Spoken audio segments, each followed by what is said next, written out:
For our United Way Spotlight of the Week, we're going to be talking about mental health in the workplace, and I'm joined by Kim Irvine-Albano, the Director of Clinical Programming at Resolve Counselling. Welcome. Good to see you again, Kim.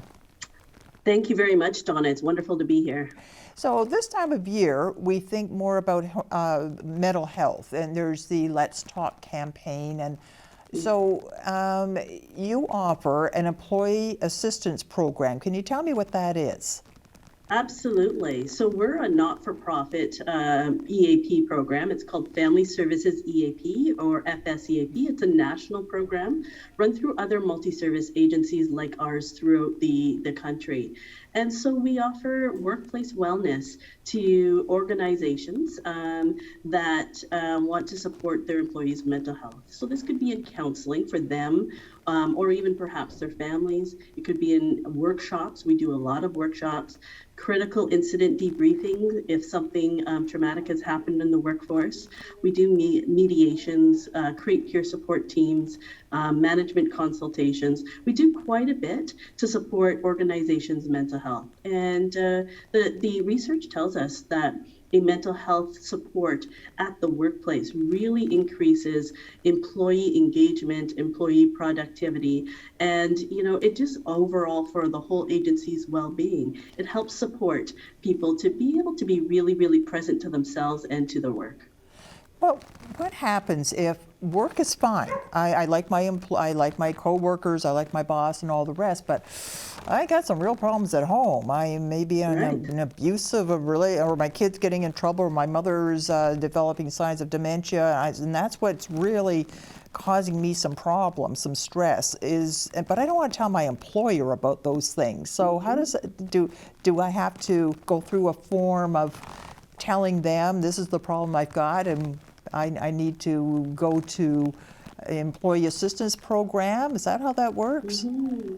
Well, most employers, if not all, have an agreement with us that their employees can just call us up and we would intake them right from there and connect them with a counselor, because you're right, a lot of people do not want their employers to know about it. Interestingly enough, though, a lot of our clients tell us that their employers, their supervisors, actually encourage them to go to EAP.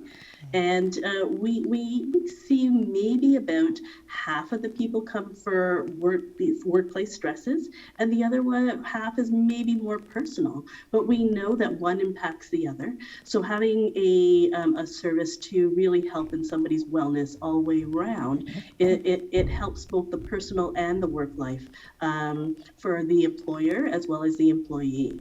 And so confidentiality is a really, really key important part of the EAP program. It's not only something that's highly valued and required in our profession, but it's something that when you're looking at the workers' engagement in the workplace, we need to really, really hold that really, really tight to our chest. So we do share with the employer some of the non-identifying stats. For instance, so many of the employees from your organization came for workplace issues or personal issues.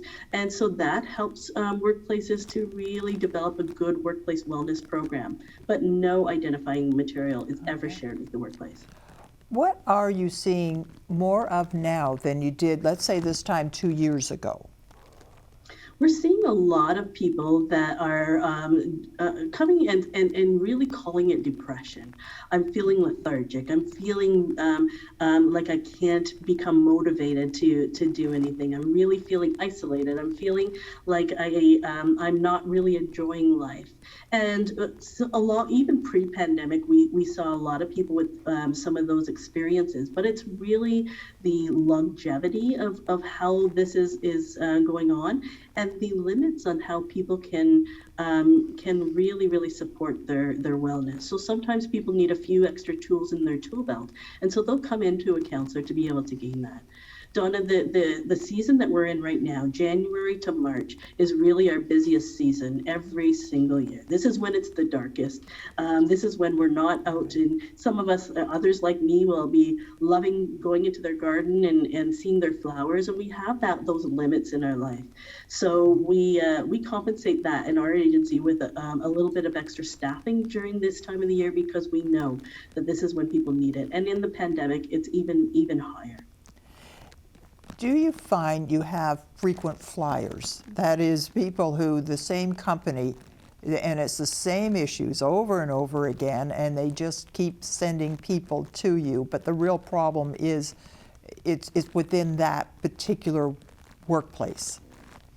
Well, we do have people that we see for a long period of time. We work on a short-term model in EAP, but people will come back for a couple of, year after year. And we don't see that necessarily as a bad thing, because we want people to come and engage with us when the issues are lower, so that we can have a quicker intervention. The second part of your question is about workplace, the workplace environment. And that's part of our role, is to work with the business owner or management or HR to really look at what are the workplace issues and the workplace trends. So, because we do communicate that with employers, and so we've called employers up and say, we've noticed a really huge trend. What's happening in the workplace that we're not aware of? And somebody might say, well, we lost funding in this program. And so we could see it in our numbers and how people are coming in, but we might not just know what's happening.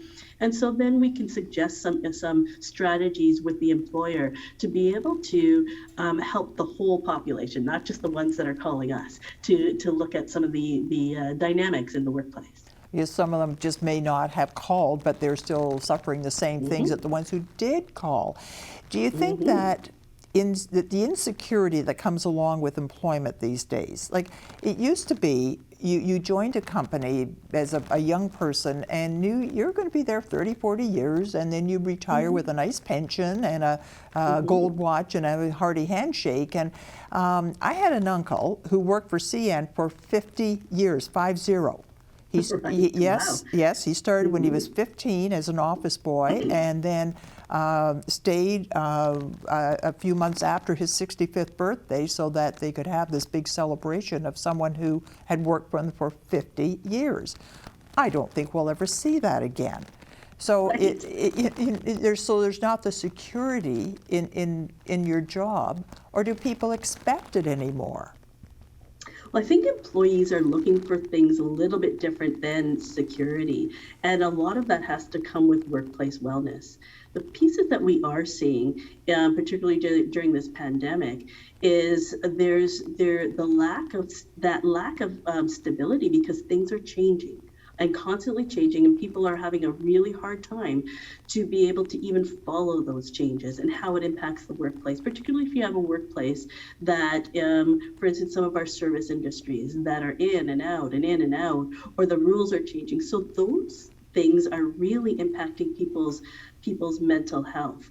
We do see a lot of employees that have been in the workplace for 20, 30 years, and a lot of employees that really do move from organization to organization because that suits what they're looking for as well. We see a whole variety.